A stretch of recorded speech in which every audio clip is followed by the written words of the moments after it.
أعوذ بالله من الشيطان الرجيم بسم الله الرحمن الرحيم الحمد لله رب العالمين والصلاة والسلام على رسول الله مولانا محمد مصطفى وعلى آل صحبه وسلم مدد يا الله مدد يا رسول الله مدد يا إفري الله أما بعد ceci étant dit. Alors, on va continuer les grandes, on- en fait, les grandes œuvres. On va continuer les grandes œuvres qui ont été faites à l'époque du califat de Omar ibn al-Khattab radhiyallahu anhu. Donc, on s'était arrêté euh, la dernière fois sur comment est-ce que Omar ibn al-Khattab en fait a vraiment fait en sorte de travailler sur le développement du savoir religieux, des sciences, et aussi comment est-ce que Omar ibn al-Khattab a fait en sorte que les Sahaba, qui étaient sachants, ou la génération, les premiers tabi'i, qui ont été formés par les compagnons, mais qui n'ont pas forcément connu le prophète Mohammed alayhi salatu wassalam, puissent en fait justement prendre cette relève du rôle éducateur qu'avait le prophète Mohammed alayhi salatu wassalam vis-à-vis des musulmans. Donc là, on sent que à ce moment-là, commence un petit peu, on sent que c'est le début de l'héritage du savoir et de la méthode d'éducation du prophète Mohammed alayhi salatu wassalam, avec toutes les variantes que cela comporte. Parce que le prophète Mohammed alayhi salatu wassalam n'a pas forcément éduqué les compagnons de la même manière. Il n'avait pas forcément le même caractère, la même manière d'apprendre avec un sahaba et un autre.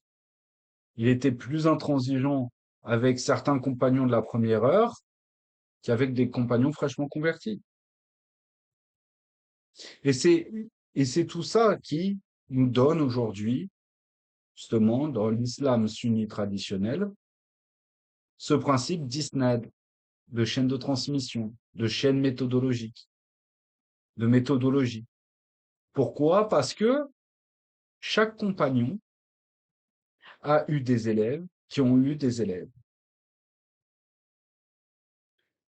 Et ces élèves-là, notamment les fondateurs des 4 écoles juridiques sunnies, ont eu des élèves, ont eu des maîtres, pardon, soit parmi ceux qui ont été éduqués par les compagnons, soit parmi les élèves des compagnons et ceux qui ont été éduqués par les élèves des compagnons.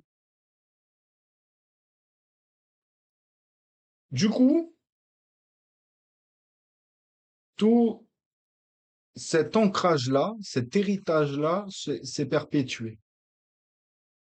Cette façon de penser, de comprendre les textes s'est perpétuée.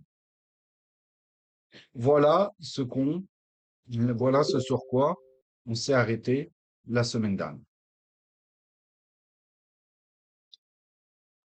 Donc, on reprend aujourd'hui avec une nouvelle, une nouvelle, comment je pourrais dire ça? Euh, une nouvelle réflexion, si je puis dire, qui est la pensée plutôt ici d'ordre sécuritaire avec la création d'une patrouille de surveillance. Donc, ce qu'il faut comprendre, c'est que cette patrouille de surveillance ne date pas réellement d'Omar ibn al-Khattab, radiallahu anhu, mais elle s'est professionnalisée et elle s'est développée. Le principe s'est développé sur Omar ibn al-Khattab. D'ailleurs, sous le califat d'Abu Bakr, radiallahu anhu, des rondes de nuit étaient organisées afin de veiller à la sécurité des habitants. Et parmi les chefs de cette garde nocturne, il y avait Abdullah ibn Mas'ud. Ibn Mas'ud. Et sous le khilafat de Omar ibn al-Khattab, radiallahu anhu,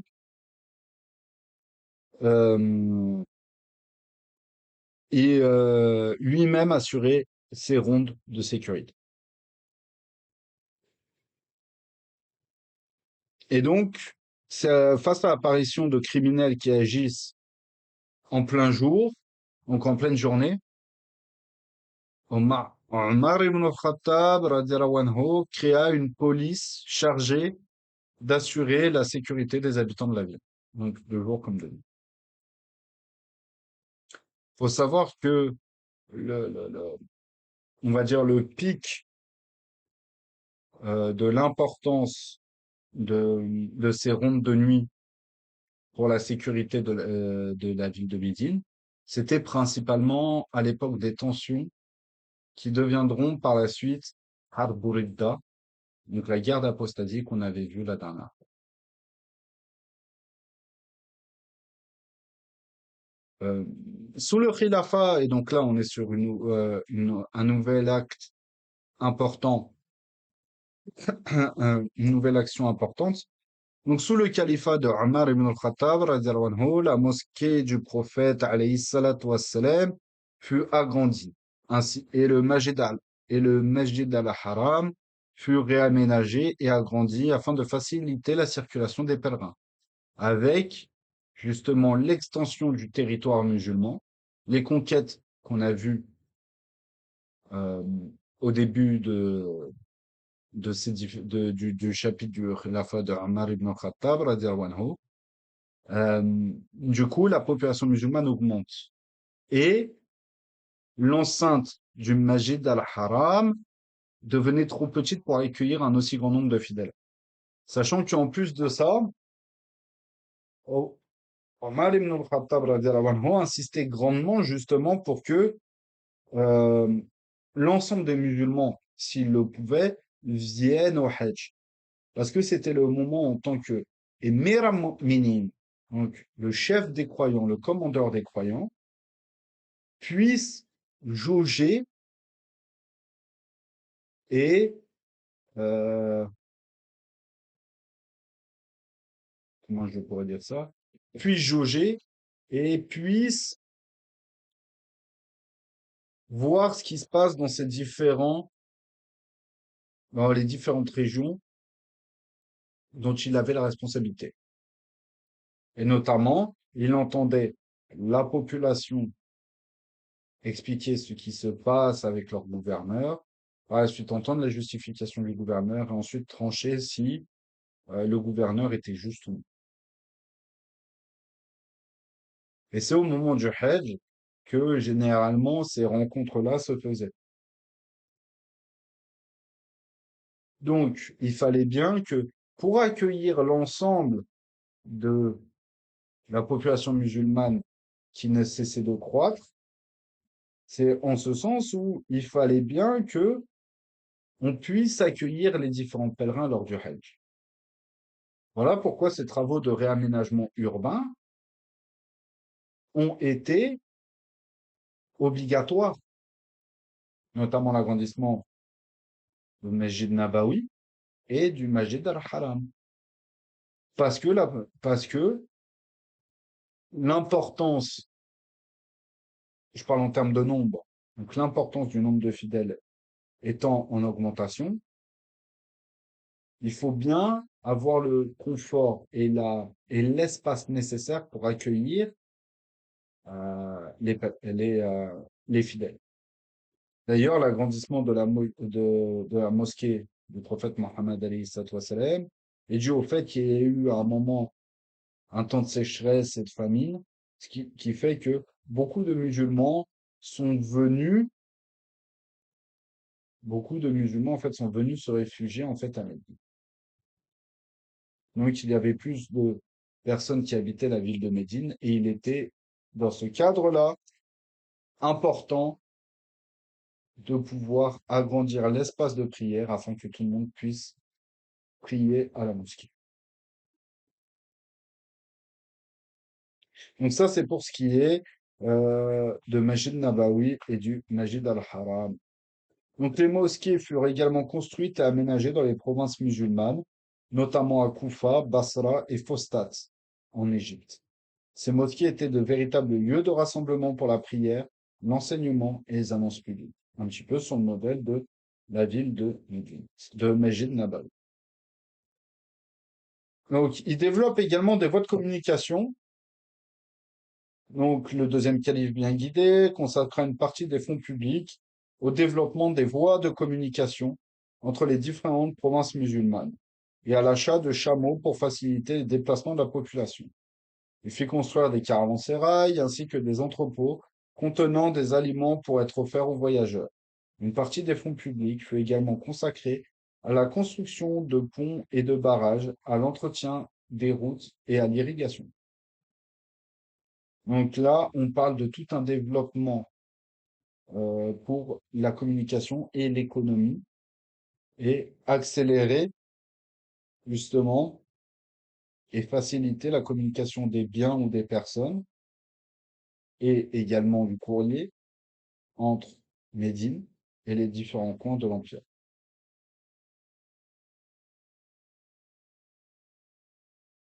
Euh, Sous Omar ibn al-Khattab, radiallahu anhu, enfin sous son khilafa, on voit apparaître de nouvelles villes, parce que l'objectif des Futuhat était de propager le message islamique et il devint nécessaire, avec l'extension des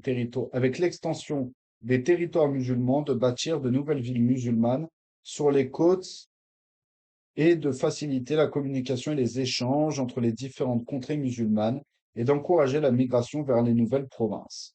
Ainsi, les populations nouvellement incluses dans les territoires musulmans pourront découvrir le mode de vie islamique et comprendre l'islam au contact des musulmans.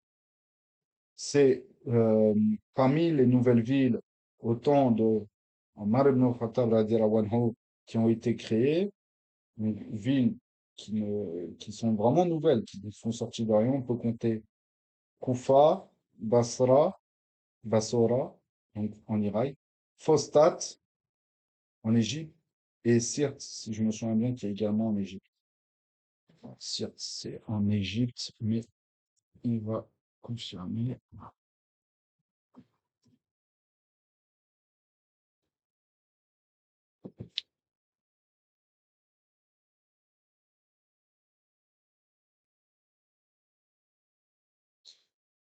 Alors, j'ai mis un F entre eux, Sirte. Alors, Sirte.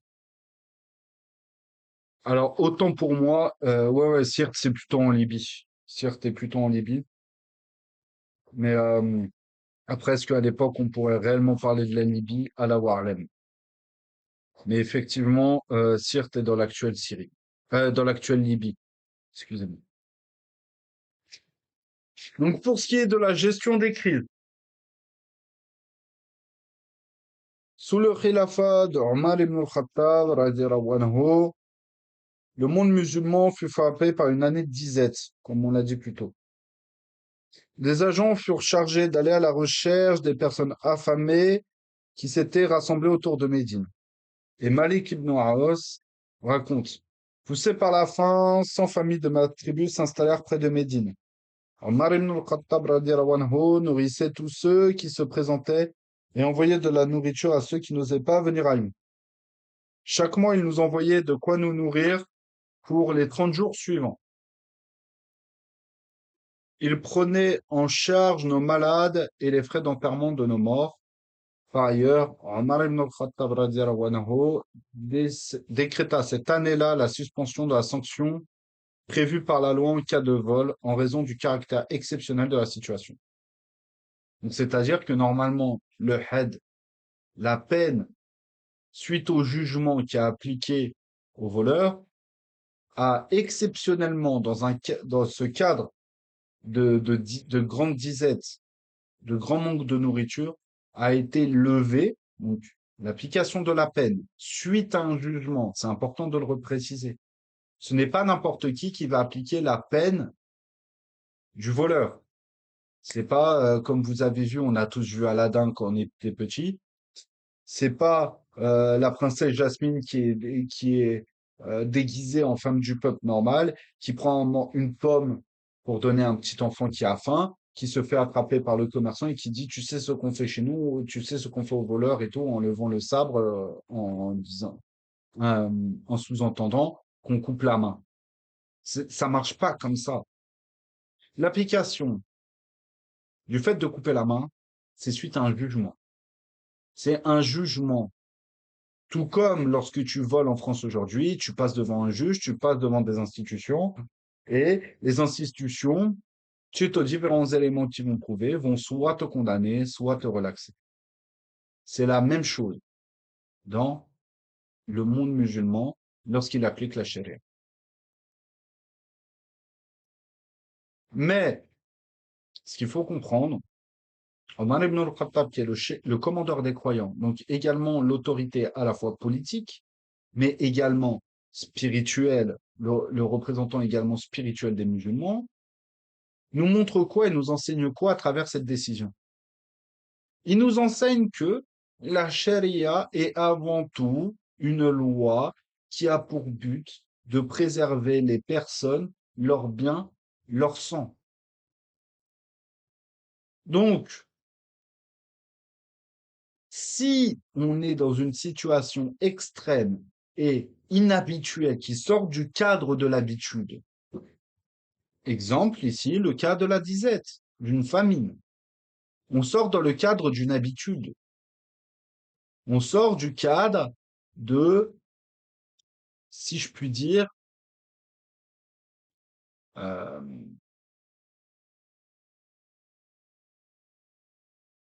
on sort du cadre en gros de habituellement on a de quoi manger, même si c'est pas beaucoup. L'habitude c'est ça. La norme c'est ceci.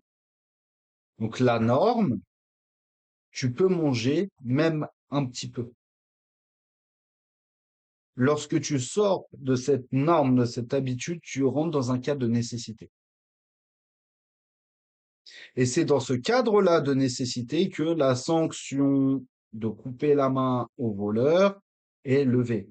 Et ça, c'est pas du cas par cas, c'est dans une généralité. Exemple, euh,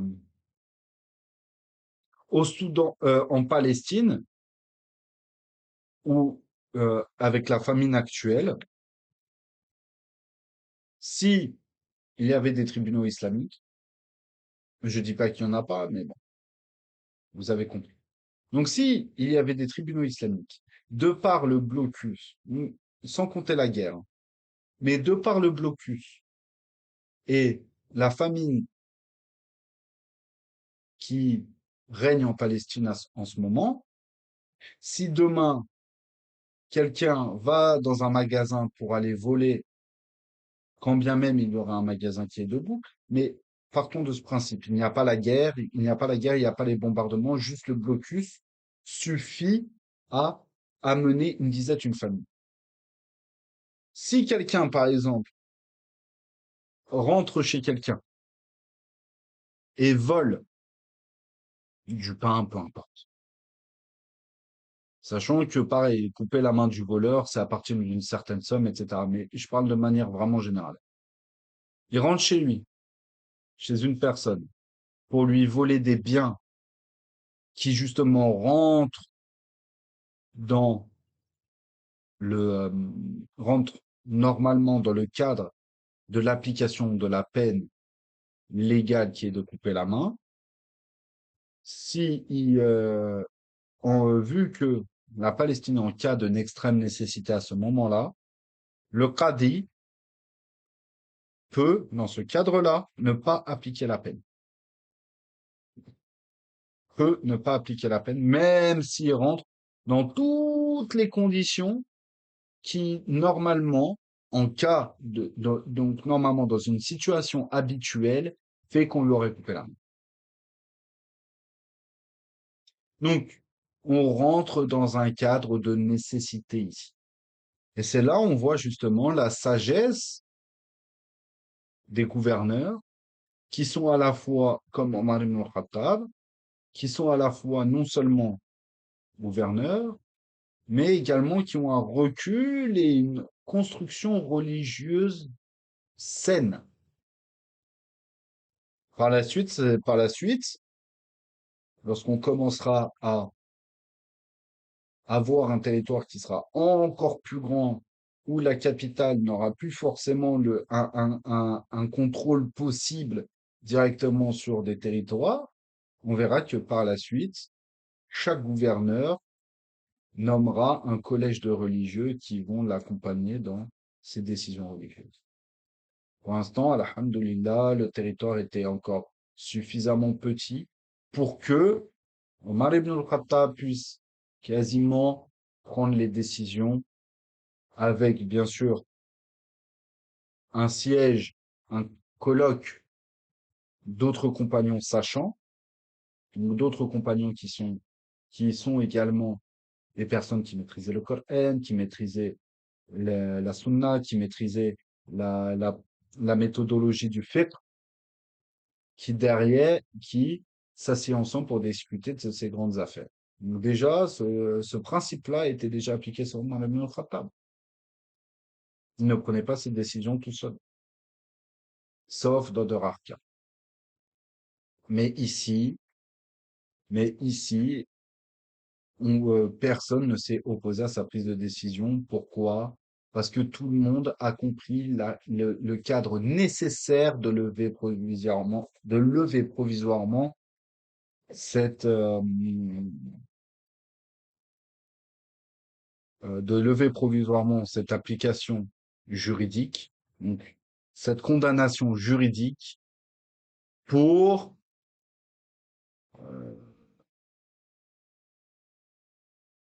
pour par la suite pouvoir faciliter aux gens le retour à une vie normale.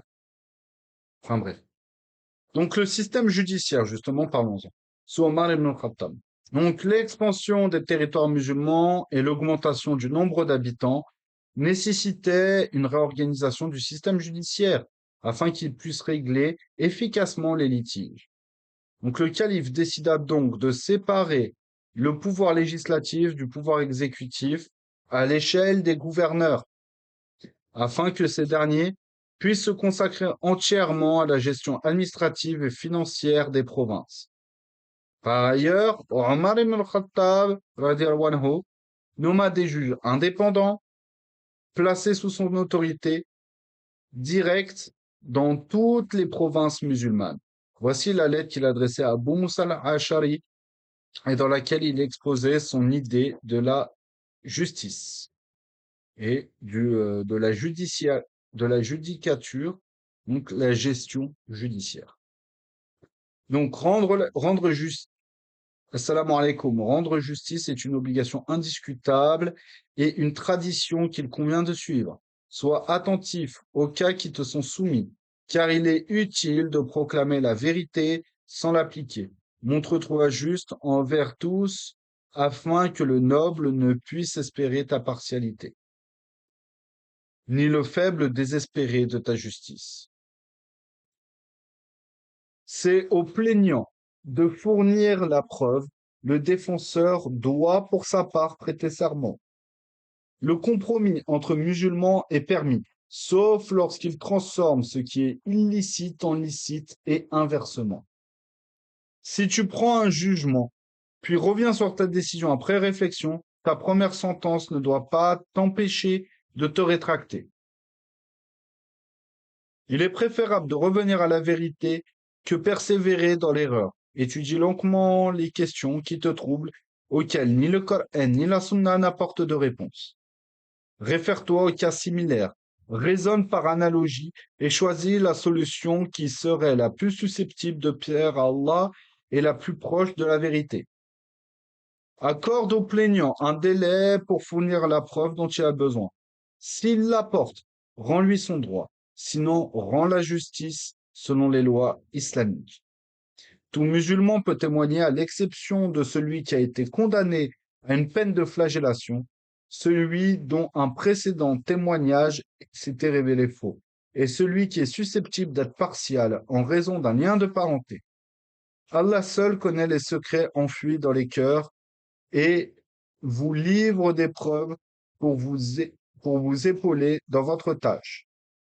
Ne te montre pas ambigu, mécontent et impatient lors des audiences, car les jugements portés dans les lieux de vérité sont récompensés par Allah. Ceux qui se présentent avec une intention pure, Allah leur suffira à établir la vérité, tandis que ceux qui se forgeront une image auprès des autres se verront déshonorés par Allah. Souhaites-tu donc obtenir la récompense et la miséricorde d'Allah? Donc là, on voit bien, assalamu alaikum. Donc là, on voit bien que euh, il pose une base méthodologique qui sera repris notamment chez les Hanafi. On peut voir ici, notamment sur les questions de qiyas, etc., d'analogie. C'est pour ça que souvent, les Hanafi ont un positionnement vis-à-vis du qiyas et du droit hypothétique, entre guillemets, ils prennent une grande importance. Pourquoi? Afin de trancher sur une question de jurisprudence potentiellement avant même qu'elle arrive. Mais ça, on le verra après nos cours sur la sira du prophète Mohammed alayhi salatu wassalam, on verra la biographie des 4 grands imams et peut-être par la suite une autre, peut-être par la suite d'autres biographies de ulama. Mais ça, on verra après que on aura fini la sira du prophète Mohammed alayhi salatu wassalam. Donc, nomination des gouverneurs et supervision de leur travail. Omar ibn al-Khattab radiyallahu anhu était strict dans son choix des gouverneurs. Il ne choisissait que les personnes fortes, bienveillantes, modestes, de confiance et d'une grande piété. Par ailleurs, il n'attribuait jamais ce poste à celui qui le réclamait. Et il n'a jamais nommé un membre de sa famille. Il interdisait aux gouverneurs de s'adonner à une activité commerciale susceptible de les détourner de leurs fonctions, et il les éprouvait et recensait leurs richesses avant de finaliser son choix. En outre, il ne se contentait pas de se montrer rigoureux uniquement au moment de la nomination des gouverneurs. Il veillait scrupuleusement à superviser leur travail afin de s'assurer qu'ils ne manquent pas à leur choix. Qu'ils ne manquent pas à leur choix. Il disait à ses gouverneurs, je préfère destituer chaque jour un gouverneur plutôt que de maintenir un gouverneur injuste à son poste, ne serait-ce qu'une heure. Il dit également, si l'un de mes représentants se montre injuste, que je ne le destitue pas, et que je ne le destitue pas, je suis tout aussi coupable que lui. Un jour, il questionna son entourage. Si je nomme le meilleur d'entre vous pour me représenter et agir avec justice, aurais-je accompli mon devoir? Ses compagnons acquiescèrent et répondit, non, je n'aurais pas accompli mon devoir que lorsque je serai assuré qu'il respecte mes consignes. Il n'hésitait pas à convoquer, voire sanctionner les gouverneurs faisant l'objet de plaintes, comme ce fut le cas pour Amr ibn al-As. Alors, est-ce qu'on en parle un peu plus tard?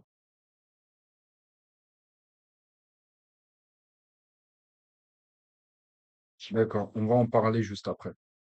On va en parler juste après.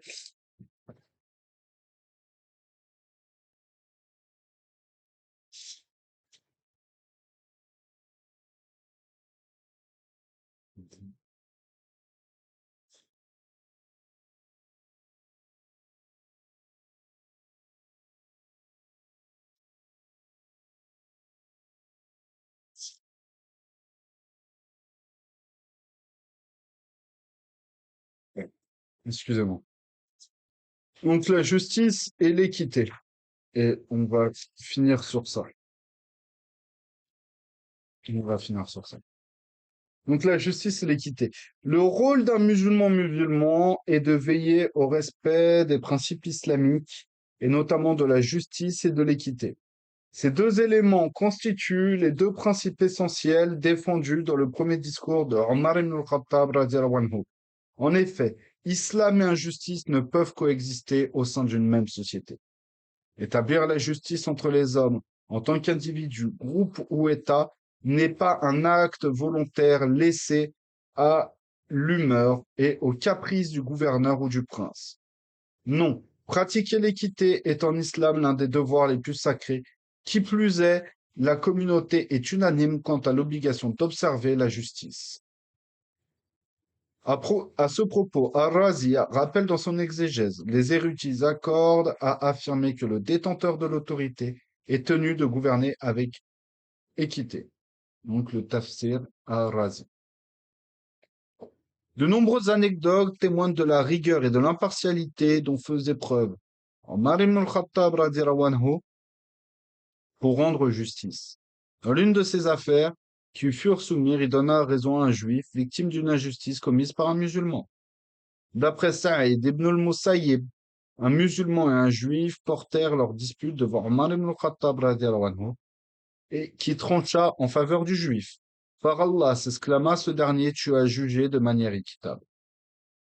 Rapporté dans le Muwatta de l'imam Malik.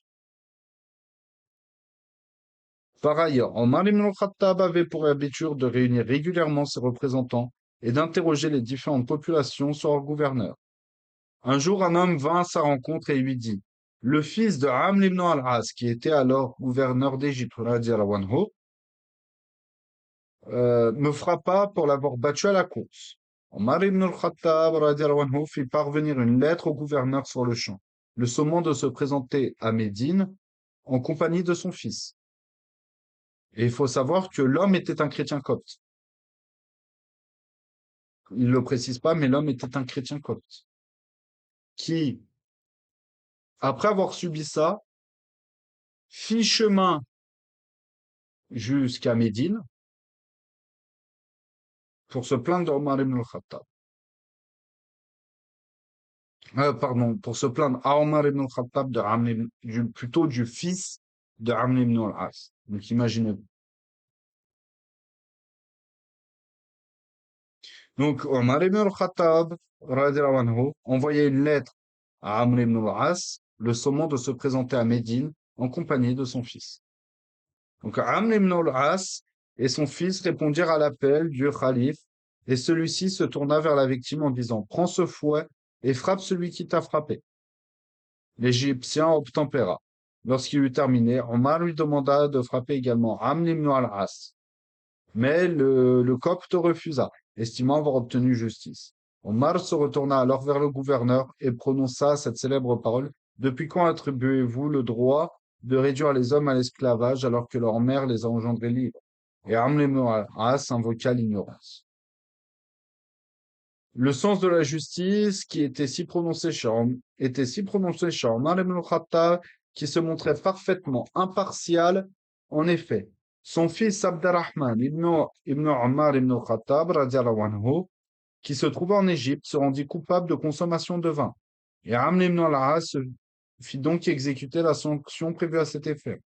Néanmoins, alors qu'elle devait être rendue publiquement afin de servir de leçon, la sanction fut appliquée à l'abri des regards, sur décision du gouverneur. En apprenant cela, Omar ibn al-Khattab lui écrivit la lettre suivante.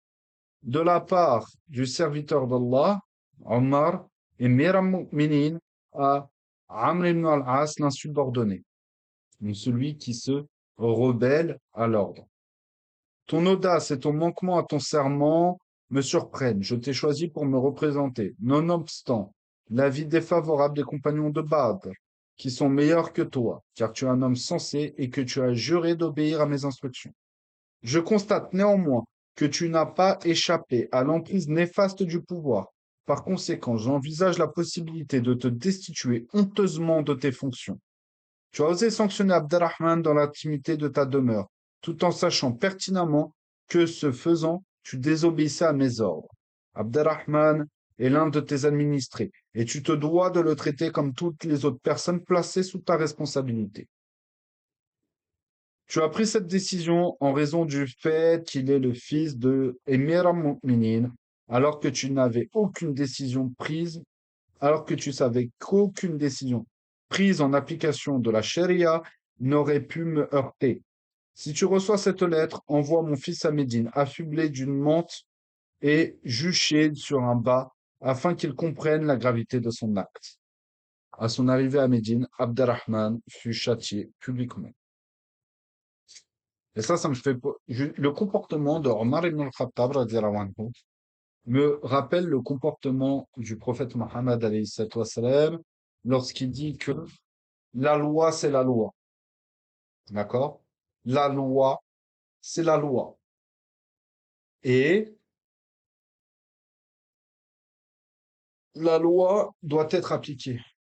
Lorsqu'il disait dans le sens, dans un hadith, que si il devait appliquer la peine, si on devait appliquer la peine du voleur sur sa propre fille, Fatima Zahara radiallahu anha, il lui aurait lui-même coupé la main.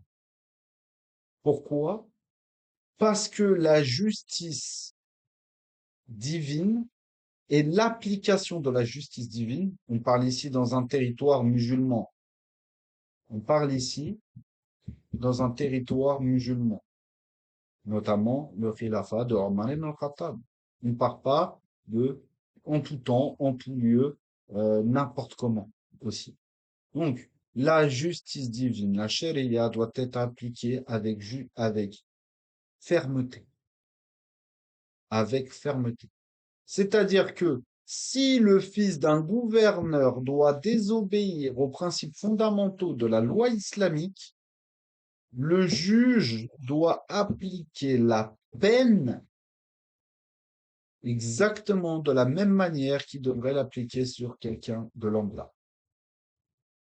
Mais, mais, étant donné que avec le temps, la mentalité des gouverneurs a changé, le système politique a changé, l'extension du territoire musulman avec de nouvelles populations, avec des mœurs différentes et une mentalité différente, je ne suis pas en train de dire que l'injustice s'est infiltrée de par ces raisons-là. Mais il y a eu par moments de l'injustice. Et une des premières injustices, justement, c'est de ne pas donner le droit d'Allah. Et quand on parle de donner le droit d'Allah, c'est d'appliquer son droit. Son droit ici dans le sens du corpus législatif, de la charia. Ça, c'est une des premières injustices premières, etc., etc. Ce qu'il faut comprendre, et là on parle d'un point de vue toujours historique, mais également de dogme. Donc, ce qu'il faut comprendre, l'évolution s'est fait sur plusieurs aspects, anthropologiques, historiques, culturels. Il ne faut pas que beaucoup de personnes qu'on entend sur les réseaux sociaux, qui, à longueur de journée, parlent de sharia, sharia, qui, à longueur de journée, nous, nous disent la loi dit ci, la loi dit ça en prenant des versets, des hadiths, de manière isolée, sans regarder le travail, justement, l'héritage de ulama comme Omar ibn al-Khattab et d'autres, comme on vient de le voir, de manière sage et réfléchie, ils vont commencer à faire du littéralisme à 2 francs 6 sous. Et ils parlent de sharia, sharia à 2 francs 6 sous. Pourquoi? Parce que qui es-tu pour dire ce qui fait partie de la charia ou pas? Qui es-tu pour dire que selon la charia, on va appliquer telle peine ou telle peine sur telle personne? Qui es-tu? Tu as quel cursus? As-tu validé ton niveau en tant que qadi? As-tu été désigné par un gouverneur comme qadi? Non, tu t'es autoproclamé qadi. Tu t'es autoproclamé qadi. Sauf que, dans tout ce que tu dis, vu que tu t'es autoproclamé qadi et qu'on n'est pas sûr que tu aies les compétences de pouvoir te revendiquer comme tel, si, de par tes paroles, de par tes paroles, les personnes font des erreurs et des injustices d'un point de vue de la charia, etc., tu devras rendre compte, non seulement sur ta parole, mais sur les erreurs que les personnes ont faites de par le fait qu'ils ont entendu ta parole. Il faut rester à notre place. Je parle d'histoire, je parle de l'organisation qui se passait historiquement parlant, dans le monde musulman. Lorsque je parle de jugement, d'application de peine, je parle d'exemples qui se passaient dans le monde musulman. Je ne suis pas en train de prendre la posture de pseudo-qadi d'Internet. Ne me faites pas dire ce que j'ai pas dit.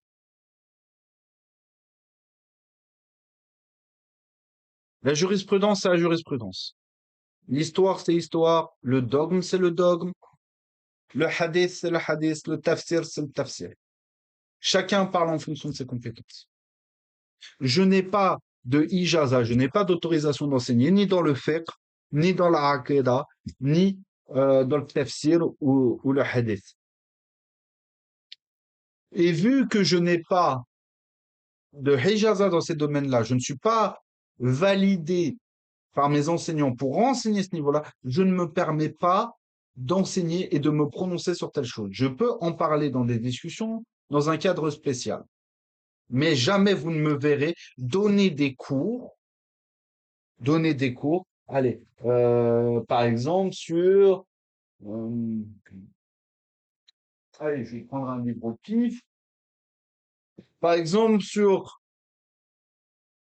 Kitab al-Warakat fil Usul al-Fiqh. Donc, le livre des fondements de la jurisprudence, ou des fondements du droit musulman, par l'imam al-Juwayni. Par exemple, vous ne verrez pas donner des cours sur, vous ne me verrez pas donner des cours sur ce livre. Je n'ai pas de validation pour enseigner ce livre. Mais je peux en parler dans une discussion. En disant, par exemple, l'imam al-Juwayni, on a parlé dans son livre, Les fondements du droit musulman, etc. Les cours dans lesquels je peux enseigner, c'est histoire islamique, au sens large, et tout ce qui est lié au edeb ou à l'éthique islamique. C'est les seuls endroits où je peux avoir mon mot à dire. C'est les seuls endroits où je peux avoir mon mot à dire. Le reste, je me tais. Je ne vais pas commencer à dire c'est tel truc, tel truc, tel truc. Je peux donner des exemples, mais je ne me prononce pas en disant, voilà, il faut faire ci, il faut faire ça, le fait c'est comme ça, comme ça, comme ça. Ça, je laisse ça aux personnes compétentes et responsables de prendre ces positions. Mais je suis obligé aussi dans ce cadre-là, en tant que musulman, de rappeler qu'il y a un cadre à respecter et que l'islam, la charia, le rappelle, ce n'est pas au petit bonheur la chance et c'est pas comme on veut quand on veut. Voilà. Écoute, on va s'arrêter là parce que on va s'arrêter là et on va. Si tu as des questions, Abdourahman, sinon on va couper ici, Inch'Allah. Ouais.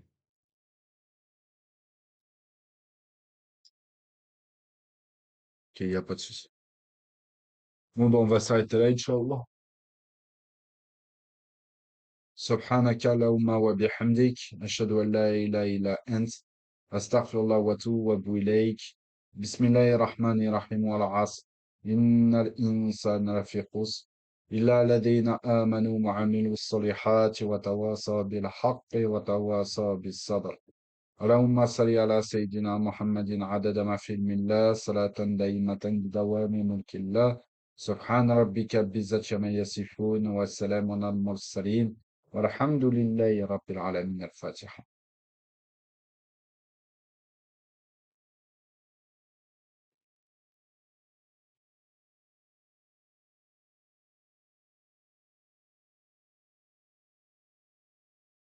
السلام عليكم